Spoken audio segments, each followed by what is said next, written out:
So guys, in this video, I'm delving into a very touchy subject. One observation I've made is that there's a unique impact when artists release their final body of works.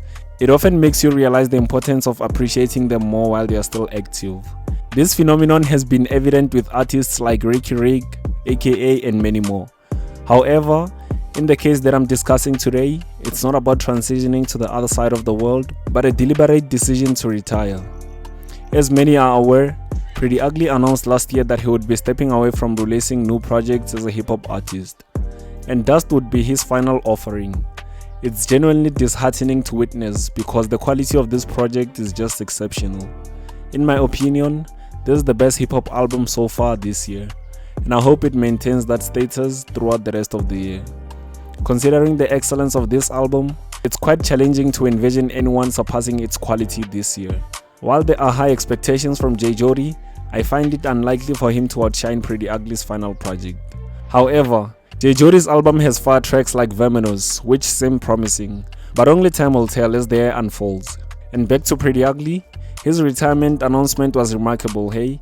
He expressed his decision in a statement, leaving a mark in the books of his career. The statement had went on to say, "From the soil we came, to the soil we shall return. It's been 15 years, that's 5 EPs, 500 features and thousands of verses. Millions of minds blown, that's word to my pen. And that's a whole wife and daughter. Some homies gained, some homies lost. Some bruised egos and a whole lot of love. Some wins, some losses. Some haunts, some crosses. That's 5,475 days you've been riding with me and 0 minutes I would take back." That will be the final album by Pretty Ugly. Thank you for your patience. Love, Ricardo. I truly wish that people would give Pretty Ugly the appreciation he deserves. It seems like the entire country overlooks his talent every time he releases something, and it's really disheartening.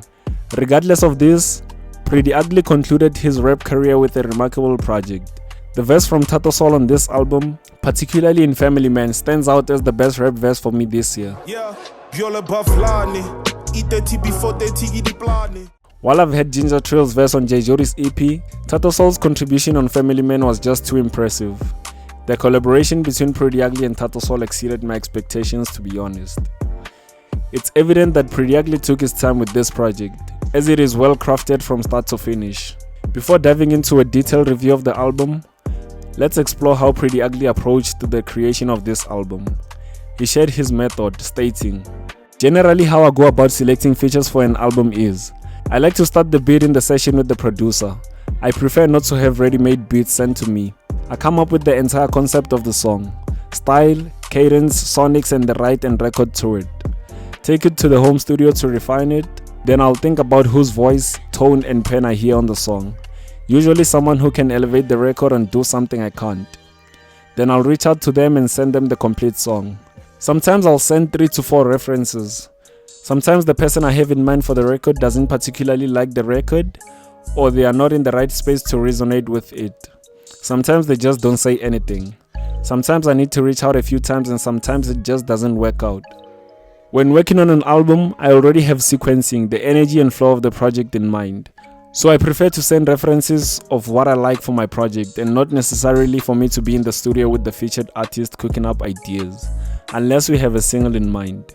But for my album, I send them something that I've already worked on with an open verse for them." So this clearly shows that Pretty Ugly was very intentional with the approach on Dust. And I'm confident enough to say that this album is going to resonate deeply with many people and touch their hearts.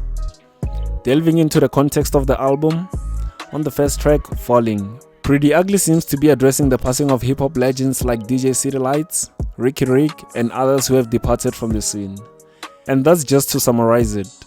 Moving forward, he pays tribute to his friends in the song titled Njaka, which translates to my homie in English. This track featuring the iconic Madlera Doughboy has gained significant traction in the past months and served as the lead single for the album.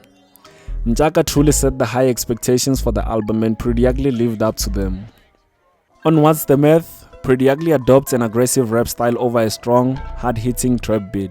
He showcases his rapping skills accompanied by a collaborator who added super cool and classy vocals to the mix. Following that, Pretty Ugly collaborated with one of the country's best lyricists, Tyson Cybertelli, on So Disrespectful. I ain't paid for shoes in 4 years, take notes. Rappers like to kick it, but this blue Mandela won't. The two previously worked together on Tyson Sabatelli's album, Present, on a song titled I Can Bet. This track, So Disrespectful, features a lyrical showdown between the two artists, and there are rumors circulating that they might be dissing A-REECE in this very same song. I won't delve too deep into that speculation here, as I plan to make a separate video focusing on that topic.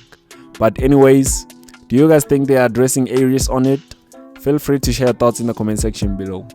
Moving on, from Peace to Peace to Rest in Power, Pretty Ugly continues to showcase his rapping skills, touching on themes of romance, competition and death, which is more evident on track 8 titled Rest in Power, which specifically addresses the impact of losing colleagues in the music industry, such as Double HP, aka Ricky Rick, DJ Citylights and Pro Kid. He also highlights social issues and criticizes the government for its perceived lack of support for the people. In summary, this album provides a deep dive into Pretty Ugly's experiences growing up in Soweto, addressing the themes of family, violence, and socio-economic struggles. Through his reflections on personal actions and the surrounding environment, he crafts a compelling narrative that resonates with the listeners. As I progressed through the album, K-Kid, Blackie and Zulumeka undoubtedly delivered, but the anticipation for the standout track, Family Man featuring THATO SAUL, was tangible for me. This particular track has become my favorite on the album, primarily because it was a collaboration I never envisioned. Family Man unfolds as a masterpiece, narrating a storyline rooted in the experiences of Soweto, an outskirts township of Johannesburg. The hook or chorus of this song resonated profoundly with me, marking it as a perfect collaboration. THATO SAUL's delivery on this track is something special. His verse in particular stands out as a contender for Verse of the Year for me. It has left me eager to explore more of THATO SAUL's music. He truly needs to bring more to the table.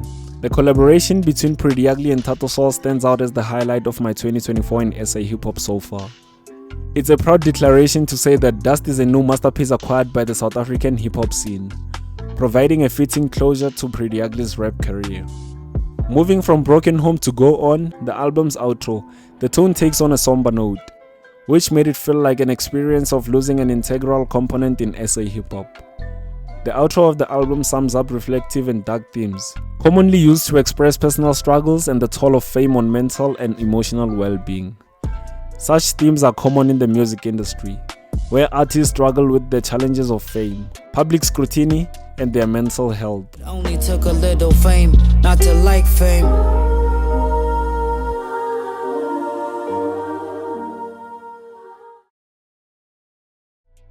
The conclusion of Dust brings to mind THATO SAUL's album, Life is Gangster.